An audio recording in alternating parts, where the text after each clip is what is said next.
Hi అందరికి ఈ రోజు సింగపూర్ లో అయితే మా డార్మెట్ లో ఉన్న సూపర్ మార్కెట్ అయితే వచ్చేసినాం. ఇప్పుడు ఈ సూపర్ మార్కెట్ లో వెజిటేబుల్ తీసుకుందామని వచ్చేసినాం. మనకైతే అసలు ఏం కూడా కూరగాయలు నచ్చలేవు ఇక్కడ. నాకైతే ఏం అర్థం కాక మననైతే ఫాలో అవుతున్నా నేను. మనమైతే ఇక్కడ పల్లీలను రెడీమేడ్ దోశ పిండి అయితే ఇక్కడ తీసుకుంటుండు. మనం ఎందుకు తీసుకున్నావు ఈ దోశ పిండి అంటే అని ఒక ఫోన్ ఇచ్చిండి. ఇలా ఈ కౌంటర్ లో బిల్ వేయించుకుని డార్మెట్ లోపలికైతే పోతున్నాం మేము. ముందుగా అయితే మనోడు దోశ పిండి అయితే కలిపెత్తుండు. ఇటు చూసుకుంటే మన తమ్ముడు వచ్చేసి చట్నీకి ప్రిపేర్ చేస్తుండే. ఇక్కడ తెచ్చిన పల్లీలలో మనడే సగం బుక్కేటట్టున్నాడు. ఇక్కడ ఇంత లోగల్ నాకు ఒక వింత అయితే కనిపించింది. ఈ భగవాన్ పైన గంపొర్రా పెట్టిందని చెప్పి తీసి చూసరికి రైస్ ఇలా.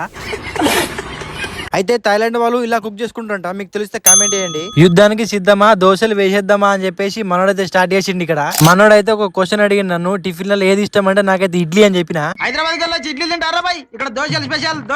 పల్లి చట్నీ గ్రైండర్ పడకరమ్మంటే అప్పుడెప్పుడు వేయండి ఇప్పుడు వస్తుండు మావాడు. మావని ఫేస్ చూస్తే నాకు అర్థమైంది ఏదో లంగ పని చేసిండు ఇక్కడ. నేనైతే నెయ్యి రోస్ట్ అని చెప్పి ఆర్డర్ ఇచ్చేసిన ఒకటి.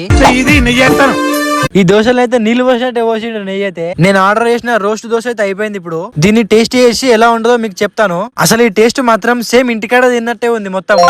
నేను మా తమ్ముని ఒక క్వశ్చన్ అడిగిన, మీ అన్నంటే ఎంత ఇష్టమా అని. రాముడికి లక్ష్మణుడు ఎలాగో, ధోనికి సురేష్ రైనా ఎలాగో, నాకు ఇలా అన్ని ఒక ఫోజ్ పెట్టేసిండు. మనకైతే ఫోన్ వచ్చింది, దోశ అయితే నన్ను చూసుకో అని చెప్పేసి ఇటు పోతున్నాడు. నా బీజీలో నేనుండి ఈ దోశ అయితే మొత్తం మాడే పీకింది మొత్తం ఏడికాడికి. నేనైతే ఈ దోశ మాడగొట్టినందుకు ఈ బెండకాయల మీద కోపం చూపించున్నాడు మావాడైతే. ఇంకా ఇలాంటి మోర్ కంటెంట్ కోసం మన పేజ్ ఫాలో చేసి పెట్టుకోర్రి. మళ్ళీ కలుద్దాం. Bye bye.